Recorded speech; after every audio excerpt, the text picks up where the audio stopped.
ఓం శ్రీకృష్ణ పరబ్రహ్మణే నమః. శ్రీమద్భగవద్గీత అథ ద్వితీయోధ్యాయః సాంఖ్యయోగః.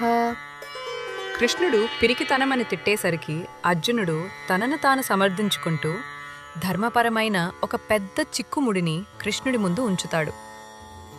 అర్జున ఉవాచ తదం భీష్మమహం సంఖ్యే ద్రోణం చ మధుసూదన ఇషుభిః ప్రతియోత్స్యామి పూజార్హా వరిసూదన.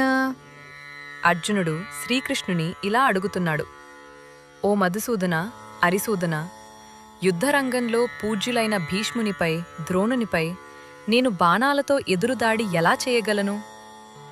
గురువులు పెద్దలు ఎదురుపడితే పాదాలకు నమస్కరించాలి కాని బాణాలతో కొట్టడమేంటి అని అర్జునుడి ప్రశ్న. ఇక్కడ కృష్ణుణ్ణి అర్జునుడు అరిసూదన అని పిలిచాడు.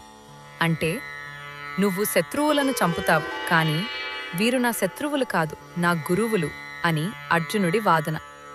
మన జీవితంలో కూడా కొన్నిసార్లు ఎవరి మాట వినాలో తెలియని పరిస్థితి వస్తుంది. ఒకవైపు మనల్ని పెంచిన పెద్దలు, మరోవైపు ధర్మం.